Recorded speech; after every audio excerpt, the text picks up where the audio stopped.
믿는 자의 권세 21장 당신이 생각한 대로입니다. 저는 이번 장이 정말 중요하다고 생각합니다.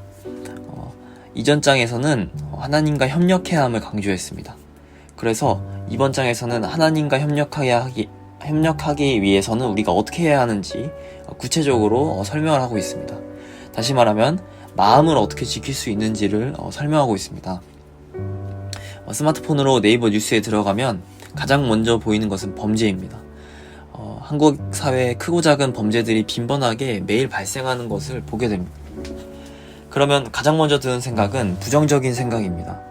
이런 것을 계속 보면서 부정적인 생각을 한다면 불신이 자라는 것은 당연합니다. 물론 말씀이 기반이 단단하게 잡혀서 이런 것을 보고도 긍정적인 생각을 할 수 있다면, 다시 말해 마음을 지킬 수 있다면 봐도 된다고 생각합니다. 저도 정말 가끔 뉴스를 보면서 긍휼함을 느끼면서 하나님과 동행하면서 더 크게 영향력을 미쳐야겠다는 생각을 하곤 하지만 대부분은 세상의 악함에 비난하고 불평합니다. 그래서 책과 설교 말씀을 듣거나 성경을 계속 꾸준히 읽습니다. 또 제가 노래를 찬송가만 듣게 된 계기도 사실 이런 취지입니다. 믿음은 들음에서 나기 때문에 무엇을 듣느냐가 정말 중요합니다. 모든 사람이 그렇진 않겠지만 저 같은 경우에는 이 사랑 발라드를 들으면 이 사람이 감정적이게 되면서 자꾸 인본주의적으로 생각하게 되고, 랩이나 힙합을 들으면 흔히 말하는 이 세상적인 생각을 하게 되는 것 같습니다. 그래서 이처럼 우리의 삶은 이 지배적인 생각의 방향대로 움직입니다. 잠언 23절 7절에 보면 대저 그 마음의 생각이 어떠하면 그 위인도 그러한즉 이라고 적혀있을 정도니 육신의 생각은 정말 사망의 열매를 맺는 정말 안 좋은 생각입니다.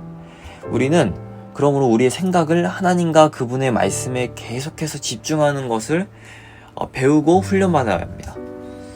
이사야 26장 3절에서 주께서 심지가 견고한 자를 평강하고 평강하도록 지키시리니 이는 그가 주를 신뢰함이니라.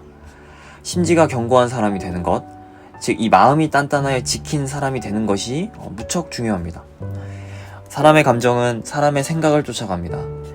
예전에 심리 관련 설명을 듣다가 이 재해석에 대해서 배운 적이 있습니다. 어떤 상황에 대하여 사람은 언제 재해석하여 감정이 발생할까? 라는 논제입니다. 상황을 들면 사람이 돌에 걸려 넘어지는 상황이 발생할 때 이 감정은 이를테면 분노라는 감정이 있겠죠. 이 감정은 넘어짐과 동시에 분노라는 감정이 생길까? 아니면 상황이 발생한 후에 넘어지고 나서 일어나 보니 그 상황에 대한 재해석을 할 때 분노가 생길까? 이런 토론입니다. 저는 이때 이 일반적인 상황에서는 상황에 대한 재해석에서 생긴다고 주장했었습니다. 지금은 그것이 맞다고 생각하고 더 나아가서 중요한 상황에서는 사람의 감정이 이성을 앞설 때가 많습니다. 그래서 이 육의 감정은 절대 좋은 선택을 할 수 없다는 것도 이제는 알게 되었습니다. 그러므로 이 하나님께 평화해달라고 기도하면서 마음 가운데 하나님께 집중하지 않는다면 절대 아무 일도 일어날 수가 없습니다. 베드로후서 1장 2절 말씀에 보면 하나님과 우리 주 예수를 알므로 은혜와 평강이 너에게 더욱 많을지어다 라고 적혀 있습니다. 이 은혜와 평강은 하나님과 주 예수 그리스도를 알 때 더욱 커집니다. 결국 우리는 선한 결과를 받기 위해서는 선한 생각을 해야 합니다. 선한 생각을 하면 당연 선한 행동을 하는 것입니다.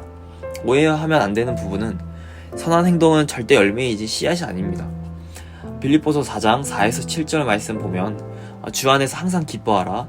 내가 다시 말하노니 기뻐하라. 너희 관용을 모든 사람에게 알게 하라. 주께서 가까우시니라. 아무것도 염려하지 말고 다만 모든 일에 기도와 간구로 너희 구할 것을 감사함으로 하나님께 아뢰라. 그리하면 모든 지각에 뛰어난 하나님의 평강이 그리스도 예수 안에 너희 마음과 생각을 지키시리라. 이 말씀 사실 찬양에도 있죠. 근심하는 자야 뭐 이런 찬양에서 많이 들었던 것 같은데, 이 마음을 주님께 머물게 할 때 하나님의 평강이 나의 생각과 감정을 지켜주실 것입니다. 또 빌립보서 4장 8절 끝으로 형제들아 무엇에든지 참되며 무엇에든지 경건하며 무엇에든지 오르며 무엇에든지 정결하며 무엇에든지 사랑받을 만하며 무엇에든지 칭찬받을 만하며, 여기서 칭찬은 사람의 칭찬이 아니라 하나님의 칭찬입니다. 무슨 덕이 있든지 무슨 기림이 있든지 이것들을 생각하라. 이 말씀 구절에서 알 수 있는 것은 우리의 생각을 하나님의 말씀에 계속 머물게 해야 합니다. 이게 이제 제 생각에 이 하나님의 관점을 생각하는 것 같습니다. 내가 무엇을 해야, 어떻게 해야, 어떤 생각을 해야, 어떻게 상황을 봐야 되나, 하나님께서 보시기에 합당하신지 이것을 계속 생각해야 합니다. 이 원리를 적용해보면 우울한 것을 생각하면 우리는 당연 우울하게 되고, 또 말씀에 관한 것을 생각하면 마음의 평강과 감사와 기쁨이 가득 차게 되는 것입니다. 잠언 4장 23절 그것을 얻는 자에게 생명이 되며 그의 온 육체에 건강이 됨이니라. 이처럼 하나님의 말씀은 우리에게 육신의 건강을 주십니다. 또 시편 107장 20절에 그가 그의 말씀을 보내어 그들을 고치시고 위험한 지경에서 건지시는도다. 건강에 대한 처방은 하나님의 말씀인 것입니다. 그러나 우리가 생각해보면 우리는 병에 들었을 때 말씀이라는 약을 먹지 않고 전지전능하신 의사인 하나님께 따집니다. 먹지도 않아놓고 자기가 이 회복되지 않는 책임을 우리가 말씀이라는 이 약을 먹지 않음에도 불구하고 따집니다. 우리의 책임은 우리가 말씀을 읽지 않고 이 말씀을 양식 삼지 않은 데 있습니다. 이건 우리의 책임입니다. 이처럼 하나님 나라의 믿음과 병고침을 결정하는 법칙들이 있습니다. 에베소서 3장 20절 우리 가운데서 역사하시는 능력대로 우리가 구하거나 생각하는 모든 것에 더 넘치도록 능히 하실 이에게, 뭔가 편한 해석을 위해 문장 배치를 바꿔보면 더 넘치도록 능히 하실 이에게 우리 가운데서 역사하시는 능력대로 우리가 구하거나 생각하는 모든 것에 일하신다는 의미입니다. 하나님께서는 어떻게 사람을 통해 흘러가게 하실지를 이미 이 말씀 구절처럼 정해 놓으셨습니다. 전지전능하신 하나님의 능력이 내 안에 있다면 흘러가도록 생각하고 선포하면 됩니다. 하나님께서는 절대 우리를 위해 마귀를 대신 대적하시지 않습니다. 이미 이뤄놓으신 것을 우리가 스스로 선포하기 원하십니다. 그래서 야고보서 4장 7절 말씀 보면 그러므로 너희는 하나님께 순복할지어다 마귀를 대적하라 그리하면 너희를 피하리라. 또 병든 자를 고치시라고 우리에게 명령하셨습니다.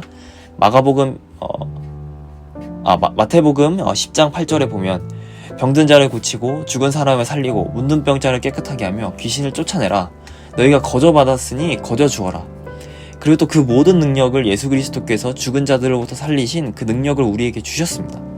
에베소서 1장 18에서 20절 보면 너희 마음의 눈을 밝히사 그의 부르심의 소망이 무엇이며 성도 안에서 그 기업의 영광의 풍성함이 무엇이며 그의 힘이 위력으로 역사하심을 따라 믿는 우리에게 베푸신 능력의 지극히 크심이 어떠한 것을 너희로 알게 하시기를 구하노라.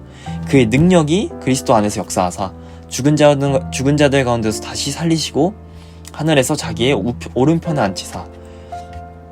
그리고 우리가 이 예수 그리스도의 그 능력을 받고 선포하면 사단의 공격에 해를 받지 않고 병든 사람을 고칠 수 있다고 또 마가복음 16장 18절에서 말씀하고 계십니다. 뱀을 집으며 무슨 독을 마실지라도 해를 받지 아니하며 병든 사람에게 손을 얹은즉 나으리라 하시더라. 정말 이 모든 것은 결코 허황되고 이상적인 이야기가 아닙니다. 성경을 통해 하나님께서 하시고 있는 말씀입니다. 하나님께서는 절대 신실 또 신실하신 분이십니다. 말씀을 철회하거나 수정하시지 않습니다. 반드시 일하십니다. 하나님의 능력은 내가 어떻게 믿느냐에 달려있지 우리의 경건함에 비례하지 않습니다.